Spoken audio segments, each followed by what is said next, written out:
रासायनिक अभिक्रियाएं एवं समीकरण का तीसरा भाग करेंगे।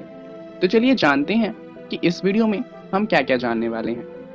इस वीडियो में सबसे पहले हम संतुलन की बात करेंगे कि एक रासायनिक समीकरण को किस तरीके से संतुलित किया जा सकता है। उसके बाद हम बात करेंगे रासायनिक अभिक्रियाओं के प्रकार के बारे में। संतुलन के बारे में आपने पिछली वीडियो में भी जाना था।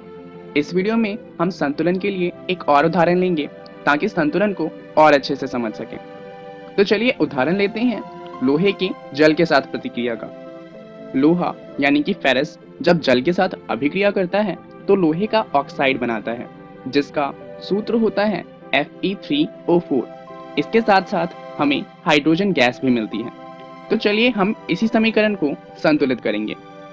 जैसा कि हम जानते हैं कि हम तत्वों के रासायनिक सूत्रों को नहीं बदल सकते, तो सबसे पहले हम क्या करेंगे कि हम प्रत्येक सूत्र के चारों ओर एक बॉक्स बना लेंगे। इससे फायदा क्या होगा कि हमें याद रहेगा कि इन बॉक्स के अंदर कोई भी बदलाव नहीं किया जा सकता, तो गलती होने की संभावना कम हो जाती है। चलिए इसके बाद हम सबसे पहले क्या करेंगे कि हम असंतुलित समीकरण में उपस्थित विभिन्न तत्वों के परमाणु की संख्या की एक सूची बनाएंगे। जैसा कि आप देख सकते हैं, बाईं तरफ जो फेरस यानी कि लोहा है उसका एक अणु है, हाइड्रोजन के 2 अणु हैं और ऑक्सीजन का 1 अणु है। वहीं दाईं तरफ की बात करें तो फेरस के 3 अणु हैं, ऑक्सीजन के 4 अणु हैं और हाइड्रोजन के 2 अणु हैं। चलिए अब हम क्या करेंगे कि सुविधा के लिए हम सबसे अधिक परमाणु वाले यौगिक को सबसे पहले संतुलित करेंगे। तो इस समीकरण में सबसे ज्यादा अणु वाला यौगिक है कौन सा? अगर हम ध्यान दें तो हम देख सकते हैं कि यहाँ पर ऑक्सीजन के 4 अणु हैं, जो इस पूरे समीकरण में सबसे ज्यादा हैं। तो हम सुविधा के लिए सबसे पहले ऑक्सीजन को ही संतुलित करेंगे। समीकरण में देखें तो यहाँ सारणी में हम देखेंगे कि बाईं तरफ ऑक्सीजन का 1 अणु है, वहीं दाईं तरफ ऑक्सीजन के 4 अणु हैं। तो बाईं तरफ वाले तत्व को अगर हम 4 से गुना कर दें तो ऑक्सीजन दोनों तरफ संतुलित हो जाएगा। इसके लिए हम ऑक्सीजन को 4 से गुना करेंगे। जब हम ऑक्सीजन को 4 से गुना करेंगे तो यहाँ पर ध्यान दीजिए कि हाइड्रोजन भी है। ऑक्सीजन तो 4 हो जाएगा, परंतु हाइड्रोजन पहले से 2 है, वो भी 4 से गुना होगा और इससे जो हाइड्रोजन है वो 2 की जगह 8 हो जाएगा। अब ऑक्सीजन तो संतुलित हो गया, अब हमें संतुलित करना है फेरस को और हाइड्रोजन को, क्योंकि ये अभी भी संतुलित नहीं हुए हैं। तो सबसे पहले चलिए हम फेरस को संतुलित कर लेते हैं। यहाँ आप देखेंगे कि बाईं तरफ फेरस का 1 अणु है और दाईं तरफ फेरस के 3 अणु हैं। तो अगर हम बाईं तरफ वाले फेरस को 3 से गुना कर दें तो वो संतुलित हो जाएगा। चलिए इसके लिए हम जो बाईं तरफ वाले समीकरण है उसमें फेरस को 3 से गुना करेंगे। इससे जो नई सारणी बनेगी वहां पर फेरस और ऑक्सीजन दोनों ही संतुलित हो चुके हैं। अब हमें संतुलित करना है हाइड्रोजन को। जैसा कि आप देखेंगे बाईं तरफ हाइड्रोजन के 8 अणु हैं और दाईं तरफ हाइड्रोजन के 2 अणु हैं। तो दाईं तरफ वाले समीकरण को अगर हम 4 से गुना करें तो दाईं तरफ भी हाइड्रोजन के 8 अणु हो जाएंगे। तो हम ऐसा ही करेंगे, हम दाईं तरफ वाले हाइड्रोजन को 4 से गुना करेंगे। इससे क्या होगा कि दाईं तरफ अब हाइड्रोजन के भी 8 अणु हो जाएंगे। अब अगर आप सारणी को ध्यान से देखें तो सारणी की दोबारा से जांच करने पे हम पाएंगे कि दोनों ही तरफ परमाणुओं की संख्या बराबर है। तो हम कह सकते हैं कि जो हमारा समीकरण है अब ये संतुलित हो चुका है। तो हमारा जो संतुलित समीकरण है वो कुछ इस तरीके का दिखता है। 3Fe प्लस में 4H2O, इससे हमें मिलता है Fe3O4 जो कि लोहे का ऑक्साइड है और 4H2O जो कि हाइड्रोजन गैस है।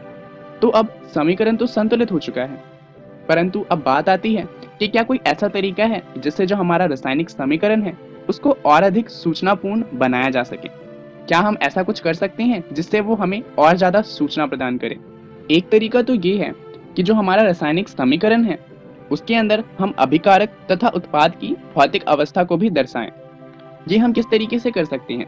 जैसे कि मान लीजिए कोई अभिकारक या फिर उत्पाद गैस की अवस्था में है तो उसके लिए हम अंग्रेजी के अल्फाबेट G का इस्तेमाल करेंगे। वहीं अगर कोई तत्व द्रव अवस्था में है तो उसके लिए हम L का इस्तेमाल करेंगे। अगर कोई तत्व जलीय अवस्था में है तो उसके लिए हम AQ का इस्तेमाल करेंगे। यहाँ पर जलीय अवस्था का मतलब है कि जो भी तत्व है वो जल में घुला हुआ है। उसके अलावा अगर कोई तत्व ठोस अवस्था में है तो उसके लिए S का इस्तेमाल किया जाता है। चलिए एक उदाहरण देख लेते हैं जिससे ये आसानी से समझ आ जाए। उसी समीकरण को लेते हैं जिसे हमने अभी अभी संतुलित किया था। यहाँ पर हम जानते हैं कि जो लोहा है वो ठोस अवस्था में होता है तो उसके नाम के साथ में हम ब्रैकेट के अंदर S लिखेंगे, जल के साथ हम G लिखेंगे, और लोहे का ऑक्साइड तो ठोस अवस्था में होता ही है तो उसके साथ भी S आएगा, और हाइड्रोजन गैस तो गैस अवस्था में होती ही है। अब यहाँ पर आप देखेंगे कि जल के साथ हमने G का इस्तेमाल किया है। इस G चिन्ह का उपयोग इसलिए किया गया है क्योंकि ये दर्शाता है कि जो अभिक्रिया है उसमें जल का उपयोग भाप के रूप में किया गया है। इससे आप समझ सकते हैं कि किस तरीके से भौतिक अवस्था दर्शाने से जो हमारा समीकरण है वो और ज्यादा सूचनापूर्ण बन जाता है। इसके अलावा कभी कभी जो अभिक्रिया होती है उसमें परिस्थितियां होती हैं, जैसे कि ताप, दाब, उत्प्रेरक आदि। हम क्या करते हैं, हम इन्हें तीर के निशान के ऊपर या नीचे दर्शाते हैं। जैसे कि उदाहरण लेते हैं, जब कार्बन मोनोऑक्साइड जो कि एक गैस है अभिक्रिया करती है हाइड्रोजन गैस के साथ तो एक यौगिक बनाती है CH3OH का। अब इस अभिक्रिया को होने के लिए 340 ATM का दाब चाहिए होता है। तो अगर हम चाहते हैं कि समीकरण में इस बात को दर्शाएं तो हम क्या करेंगे कि जो तीर का निशान है हम उसके ऊपर या नीचे इस चीज को लिख देंगे। इससे क्या होगा कि जब भी कोई समीकरण को देखेगा तो उसे पता चल जाएगा कि इस अभिक्रिया के लिए 340 ATM का दाब चाहिए। चलिए अब बात कर लेते हैं रासायनिक अभिक्रियाओं के प्रकार के बारे में। रासायनिक अभिक्रिया 5 प्रकार की होती हैं। ये हैं संयोजन, वियोजन जिसे हम अपघटन भी कहते हैं, विस्थापन, द्विस्थापन और उपचयन एवं अपचयन। इनके बारे में हम अगले वीडियो में विस्तार से पढ़ेंगे। अभी जान लेते हैं कि इस वीडियो में हमने क्या क्या सीखा। हमने सबसे पहले संतुलन का एक उदाहरण लिया और उसके बाद हमने रासायनिक अभिक्रियाओं के प्रकार के बारे में जाना। चलिए जान लेते हैं कि अगली वीडियो में हम क्या जानने वाले हैं। अगली वीडियो में हम रासायनिक अभिक्रियाओं के प्रकार को और अच्छे से जानेंगे। धन्यवाद।